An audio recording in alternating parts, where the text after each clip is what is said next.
fell out and Yeah. Right?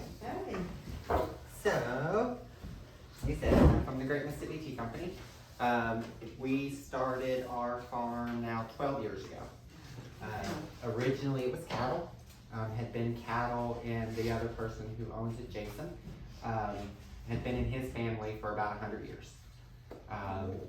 So when we moved back in 2007, we learned that we were about to take over the cattle farm, but we didn't want the cattle. So we were on the lookout for something else that we could do instead of cattle. We were on vacation, stumbled across Charleston Tea Farm, and learned that tea is just a type of camellia, and it needed high heat, high humidity, and acidic soil. So we said, well, that kind of fits Mississippi.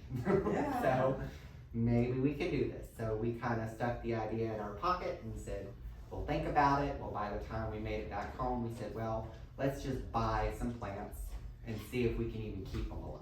So we bought 6 off the internet, planted them in our yard, see if we could keep them alive, said if one of them was left at the end of the summer, we'd look back at it. We had 3 of those original plants left. So we said, well, pretty good odds, knowing absolutely nothing about these particular ones, so we'll give it a shot. So we found a consultant, made a plant order from a nursery in North Carolina, and we got started. Now we have just over 7.5 acres planted. We're going to stop for a little while around about 10 to 12 acres, allow that to completely grow in first before we continue expansion. So for every acre of tea that we have, we can produce, in general, we can produce roughly about 1 ton of finished tea every year. So that's a lot of tea. With the harvester that we have, we actually get almost 2 tons of tea per acre per year. So, but in general, you can get about 1 acre or 1 ton per acre per year. When we first started doing green tea, we used these little dim sum baskets to actually steam. We now have a much bigger steamer. We grew as we went along. The one bad thing about starting a business that's not really popular or up and going in the United States is you can't get loans. So we had to build as we could, basically, because we couldn't apply for a loan and get that because there was no model. So now there is a model for it and other people can get loans, but we couldn't. So we built a little bit as we could. So we did small things as we could do them and everything else. The very last thing here on this first page at the bottom is a tea dryer. They are actually made especially for tea. They're essentially really big dehydrators. They just go much higher in temperature. So these will actually go all the way up to about 350 degrees Celsius. So very, very, very hot. But we don't go that far when it comes to drying tea. When we're making tea, it's just new growth stuff that we want. We don't want any of the stuff that's been on the bush for a long time. So green tea is typically 2 leaves in a bud. Around the world, they use actually the same plucking standard for black. But our black tea actually goes down 1 more, so we go to 3 leaves in a bud for our black tea. Is all these hand-picked? It used to be. So we now have a harvester. We've actually had this particular harvester, this will be year 4. So black tea, the reason we do 3 leaves in a bud is because the 3rd leaf tends to start having chemicals that are more sweet and a little more floral. And we wanted that in our black tea. So we did the 3 leaves in a bud for that. Yellow is the same exact plucking standard. And then oolongs can actually go all the way down to 6 leaves and up. So it just really depends on what tea you're making as to what you take off the plant. So every plant is capable of making every tea. There is no green tea plant, no black tea plant, it's all the same plants. That's great. So works. A lot of people, in the beginning when we first got started, I thought there were different plants for different things too. You know, just thinking about tea. And then as we actually learned more and more about it, we learned that no, it's just what you're taking off the plant. So when it comes to harvesting tea, up until recently, there's only been 2 ways to harvest. And that was one by hand, and then two by a machine that looks like a really big hedge trimmer on wheels that somebody drives. The problem with that particular machine is it cuts everything nice and flat every single time. So anything within blade's length gets cut off. So anything that's just barely starting to grow up, it cuts right through. So it's really stuff that's not ready to harvest. Does that mean you've got to, for the different leaves, you've got to hand pick those? No. It works with that? Yes. So it's a matter of time in between them. So from harvesting. Oh, okay, okay. So, Yeah, I wonder how that. yes. Because you have to differentiate between those Each two one. top Yeah. leaves Correct. and the rest of them. Mhm. So everything is set at a height. So you allow it to grow up and then you harvest. Or I may wait a little bit longer so that I can get black tea and yellow tea and then I'll harvest. Yeah. Or I may wait a little bit longer than that and do oolong. So it's just allowing it to grow. So a matter of, Yeah. and with that it's days. It's I not see, yeah. like weeks or anything like that. It's a matter of days Yeah, in 'cause they between each keep one. doing So it simulates hand plucking. Uh-huh. It uses a paddle system instead of using a cutting mechanism. So it actually goes across the top of the plants just like the other one, but there's about an inch from the bottom to the first paddle. So it allows all that stuff that's still really not ready to be plucked to stay on the bush. And we can actually harvest with our machine now every 7 days. So once a week. When is the growing season? So our season should start here about middle of April is when our first harvest should be, And it lasts until, all the way through October. Oh, wow. so then you could go on vacation after that. How about Yes. another machine? I could. Yeah. Withering is just controlled moisture loss. We're trying to get them to lose weight so that they get pliable, but they allow chemical reactions to happen. So that's that very first picture that's there. The next picture that's on there is, look at it better, is going to be green tea. And that is, gone through a heating step, that's why green tea stays green. And then it actually gets laid back out so that it can lose that excess moisture from the heating step. We do steam, so we've got to let that water kind of dry off of it before we continue. The next picture there is actually hand rolling. We actually have a machine that does that now, but we did do that entirely the first year that we processed. Do you smoke it? Huh? Yeah, Can while you you're smoke? rolling there, you're smoking it? There are actually such things called tea cigarettes. They're mostly popular in China and everything, but we did, after we found out about those, we did kind of take a thing and roll it up to see what it tasted like. I have no It idea. smells and tastes like marijuana, Uh-huh. and I'll tell you why after in a minute, but. Without do- the THC. You smoke your peach tea though in a different way. We do smoke the peach tea in a different way. It goes through a cold smoke process, the grilled southern peach that we do. So it actually gets cold smoked after it's completely processed to add that smoky flavor to it. So what is the purpose of rolling it? So the purpose of rolling it is to get it all twisted up, which allows it to unroll as you put it in water slower, so that it's not just completely done all at one time. So what you get in a tea bag, you use the tea bag once you throw it away. With our tea, it's loose leaf, whole leaf tea, and it's rolled up and twisted up basically. And then when you steep it, you can actually steep it more than one time, Oh, wow. depending on which tea. So like green and yellow, we'll steep about 2 or 3 times. Oolongs we'll steep usually about 4 times. Our black tea we've had somebody steep it over 7 times. So you just keep it in your little pot? You just keep it in your little pot and you put it back in your cup and pour more water on it.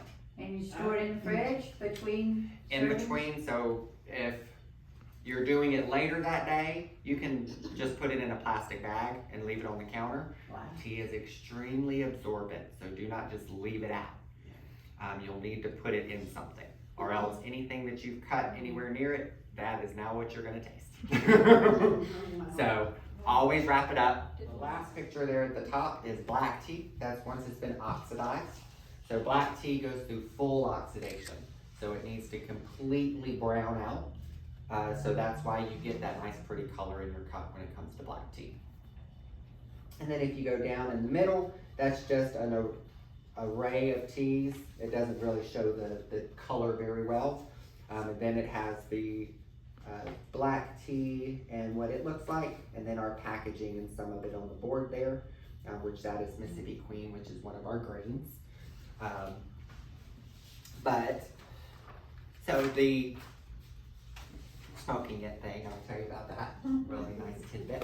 So there are 3 plants in the world that have a particular oil that's called myrcene. Tea is one of them, hops is the other, and marijuana is the third. There are the only 3 in the entire world that contain that oil. That oil is that skunky kind of smell that you get. So that's why if you did smoke a tea cigarette, it would smell and taste kind of like a marijuana cigarette. It won't get you high, but still the flavor and everything that's there.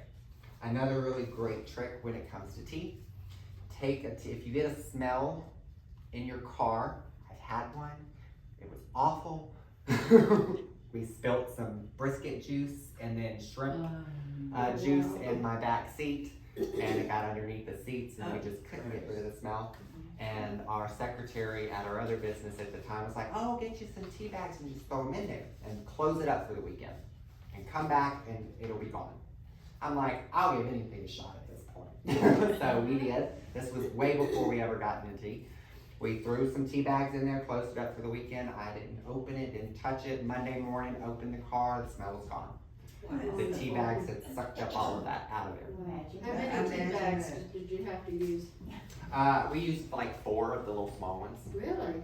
Oh my goodness. That's So it wasn't bad at all. great. I said, this was that tea is extremely absorbent, so it will suck up everything around it. So awful smells, things like that, throw a tea bag in there to get rid of it. Oh, we're coming. During We're coming. season, We're coming. when we have all of our teas in, we do tea tastings, yes. I would like to go and do a tea We're tasting. going. We're Yes. going. Yeah. Absolutely. You just have to let us know when. So which tea do you think is the healthiest? Yeah, we would have thought green tea. but that's So- not true. It's like- All tea is gonna be healthier. It's all the same plant.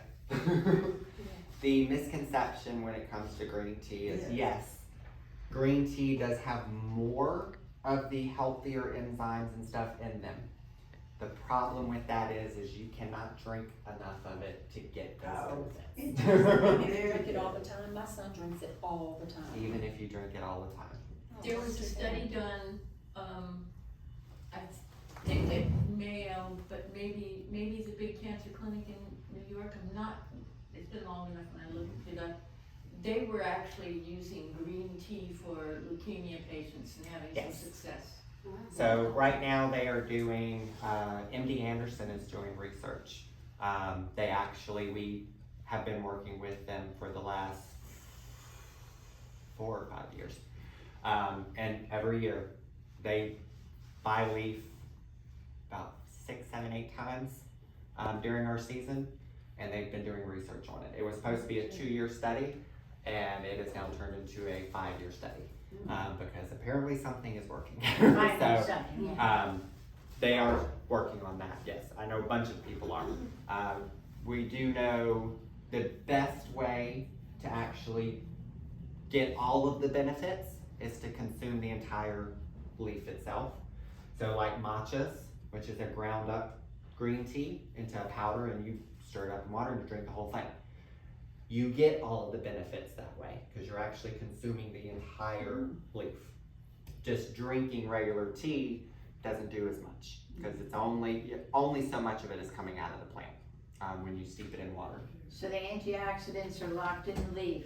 Most of the antioxidants are. We're working on doing some more herbals. I had one. We try to make sure that at least something that's in the package comes from the farm. So we don't just buy stuff from everywhere else and then mix it in and say, oh, this is our stuff. No. We Okay, try to so make sure the, at least something is from our farm. The black tea and the All of green tea, them. those are not herbals? No. It's just straight black tea. So black, green, yellow, and oolong, all 4 of those are pure teas. Then we have Mississippi Mud, which is chocolate hazelnut. We have Oh my God. grilled southern peach. Then we have Colonel Grey, which is our version of an Earl Grey. Clarice Chai, which is a chai blend, so it's black tea with other spices and herbs. Mississippi Mint, which is green tea with spearmint. It also has kaffir, lime, and sage. Yum. It all sounds healthy. I think that's all of them. Yeah. So which ones are better? Are the pure teas better than the herbal teas? Is the herbal a blend? So herbals are blends, yes. Okay. So there's gonna be other herbs, spices, anything like that in them. If you want a decaf, go with an herbal, a complete herbal. Stay away from decaffeinated tea. Because it is, That was my next question. yeah, the the most popular way, there is now with CO2 extraction and stuff like that, there are ways to extract out the caffeine that's healthier, but it's very expensive. So to keep cheap, so that people will still buy decaf and everything else, they still use the old ways of doing it, which are chemical strippers. One of which will strip the paint off this floor. But the caffeine in the tea is not like the caffeine in the cola. No. It's a different. Exactly. Which caffeine is not caffeine, it's not caffeine, it's not caffeine. Caffeine is completely different. It's just, caffeine is a group of molecules. And as long as all of those molecules are there, it's caffeine. How they are assembled together makes caffeine the way it works. So coffee caffeine is different from tea caffeine. Coffee caffeine hits you in your head or in your stomach. Tea caffeine hits you in your head. There's also Yopon Holly, extremely caffeinated, which is the one that they use to extract the caffeine out of for energy drinks and all of that stuff. It hits you in your chest. That's fascinating. It is. Didn't know that I either. did not know that. There's many different ways caffeine actually can assemble and create, caffeine. Right. I thought caffeine was caffeine. That's what I thought.